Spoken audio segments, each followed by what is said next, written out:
लोग ऐसे स्तोत्र सुनते नहीं और चाहते हैं कि जीवन अपने आप सुधर जाए। यह कोई साधारण स्तोत्र नहीं है, यह मनुष्य की आध्यात्मिक स्थिति का दर्पण है। श्री कृष्ण पंचपद्यानी श्री वल्लभाचार्य द्वारा रचित है। यह केवल 5 श्लोकों में यह स्पष्ट कर देता है कि हम भक्ति के किस स्तर पर खड़े हैं। यह स्तोत्र कहता है, भक्ति देश काल द्रव्य या विधि से बंधी नहीं है। यदि मन अनन्य है तो वही साधक उत्तम है। इस स्तोत्र का प्रतिदिन पाठ श्री हरि के समक्ष करना चाहिए, क्योंकि यह मन की दिशा ठीक करता है, अहंकार को नहीं भाव को पुष्ट करता है और भक्ति को प्रदर्शन नहीं समर्पण बनाता है। जो इसे रोज पढ़ता है वह स्वयं से पूछता है, आज मेरा मन कहाँ है,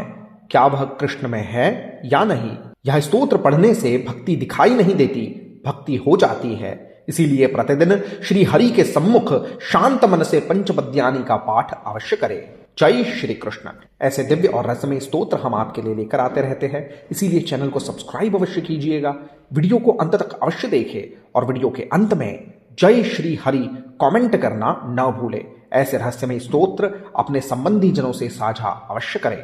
आइए सुनते हैं श्री कृष्ण पंचपद्यानी स्तोत्रम। ओम श्री कृष्ण पंचपद्यानी।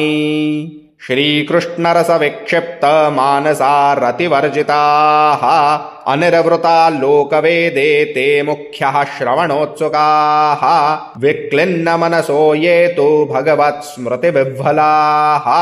अर्थैकनिष्ठास्ते चापि मध्यमः श्रवणोत्सुकाः निःसन्दिग्धं कृष्ण तत्त्वं सर्वभावेन ये विदुः ते त्वावेशात्तु विकला निरोधाद्वान चान्यथा पूर्णभावेन पूर्णार्थः कदाचिन्न तु सर्वदा अन्यासक्तास्तु ये केचिद् अधमः परिकीर्तिताः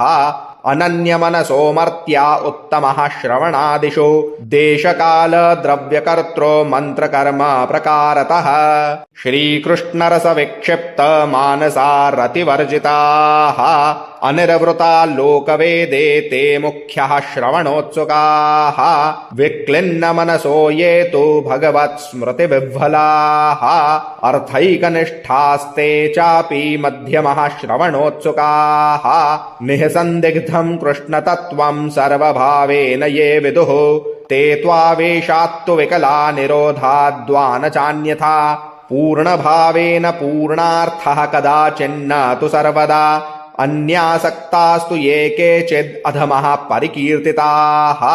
अनन्यमनसो मर्त्या उत्तमः श्रवणादिषु देशकाल द्रव्यकर्तृ मंत्रकर्म प्रकारतः श्रीकृष्णरस विक्षिप्त मानसा रतिवर्जिताः अनिर्वृता लोकवेदे ते मुख्यः श्रवणोत्सुकाः विक्लिन्न मनसो ये तु भगवत् स्मृति विह्वलाः अर्थैकनिष्ठास्ते चापि मध्यमः श्रवणोत्सुकाः निःसन्दिग्धं कृष्ण तत्त्वं सर्वभावेन ये विदुः ते त्वावेशात्तु विकला निरोधाद्वान चान्यथा पूर्णभावेन पूर्णार्थः कदाचिन्न तु सर्वदा अन्यासक्तास्तु ये केचिद् अधमः परिकीर्तिताः अनन्यमनसो मर्त्या उत्तमः श्रवणादिषु देशकाल द्रव्यकर्तृ मंत्रकर्म प्रकारतः श्रीकृष्णरस विक्षिप्त मानसा रतिवर्जिताः अनिर्वृता लोकवेदे ते मुख्यः श्रवणोत्सुकाः विक्लिन्न मनसो ये तु भगवत् स्मृति विह्वलाः अर्थैकनिष्ठास्ते चापि मध्यमः श्रवणोत्सुकाः निःसन्दिग्धं कृष्ण तत्त्वं सर्वभावेन ये विदुः ते त्वावेशात्तु विकला निरोधाद्वान चान्यथा पूर्णभावेन पूर्णार्थः कदाचिन्न तु सर्वदा अन्यासक्तास्तु ये केचिद् अधमः परिकीर्तिताः अनन्यमनसो मर्त्या उत्तमः श्रवणादिषु देशकाल द्रव्यकर्तृ मंत्रकर्म प्रकारतः श्रीकृष्णरस विक्षिप्त मानसा रतिवर्जिताः अनिर्वृता लोकवेदे ते मुख्यः श्रवणोत्सुकाः विक्लिन्न मनसो ये तु भगवत् स्मृति विह्वलाः अर्थैकनिष्ठास्ते चापि मध्यमः श्रवणोत्सुकाः निःसन्दिग्धं कृष्ण तत्त्वं सर्वभावेन ये विदुः ते त्वावेशात्तु विकला निरोधाद्वा न चान्यथा पूर्णभावेन पूर्णार्थः कदाचिन्न तु सर्वदा अन्यासक्तास्तु ये केचिद् अधमः परिकीर्तिताः अनन्यमनसो मर्त्या उत्तमः श्रवणादिषु देशकाल द्रव्यकर्त्रो मन्त्रकर्म प्रकारतः श्रीकृष्णरसविक्षिप्त मानसा रतिवर्जिताः अनिर्वृता लोकवेदे ते मुख्यः श्रवणोत्सुकाः विक्लिन्नमनसो ये तु भगवत्स्मृतिविह्वलाः अर्थैकनिष्ठास्ते चापि मध्यमः श्रवणोत्सुकाः निःसन्दिग्धम् कृष्णतत्त्वम् सर्वभावेन ये विदुः ते त्वावेशात्तु विकला निरोधाद्वा न चान्यथा पूर्णभावेन पूर्णार्थः कदाचिन्न तु सर्वदा अन्यासक्तास्तु ये केचिद् अधमः परिकीर्तिताः अनन्यमनसो मर्त्या उत्तमः श्रवणादिषु देशकाल द्रव्यकर्त्रो मन्त्रकर्म प्रकारतः श्रीकृष्णरसविक्षिप्त मानसा रतिवर्जिताः अनिर्वृता लोकवेदे ते मुख्यः श्रवणोत्सुकाः विक्लिन्नमनसो ये तु भगवत्स्मृतिविह्वलाः अर्थैकनिष्ठास्ते चापि मध्यमः श्रवणोत्सुकाः निःसन्दिग्धम् कृष्णतत्त्वम् सर्वभावेन ये विदुः ते त्वावेशात्तु विकला निरोधाद्वा न चान्यथा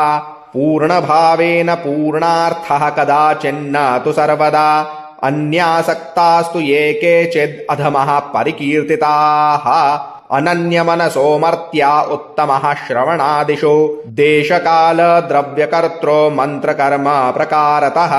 श्रीकृष्णरसविक्षिप्त मानसा रतिवर्जिताः अनिर्वृता लोकवेदे ते मुख्यः श्रवणोत्सुकाः विक्लिन्नमनसो ये तु भगवत्स्मृतिविह्वलाः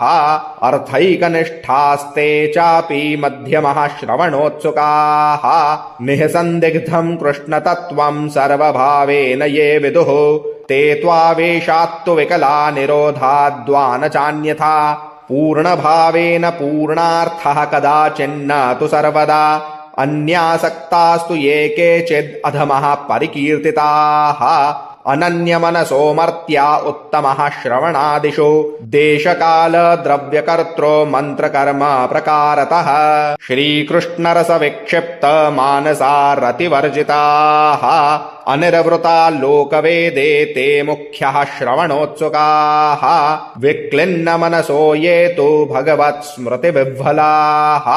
अर्थैकनिष्ठास्ते चापि मध्यमः श्रवणोत्सुकाः निःसन्दिग्धम् कृष्णतत्त्वम् सर्वभावेन ये विदुः ते त्वावेशात्तु विकला निरोधाद्वा न चान्यथा पूर्णभावेन पूर्णार्थः कदाचिन्न तु सर्वदा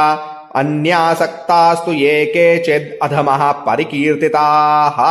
अनन्यमनसो मर्त्या उत्तमः श्रवणादिषु देशकाल द्रव्यकर्त्रो मन्त्रकर्म प्रकारतः। ॐ श्रीकृष्णपञ्चपद्यानि।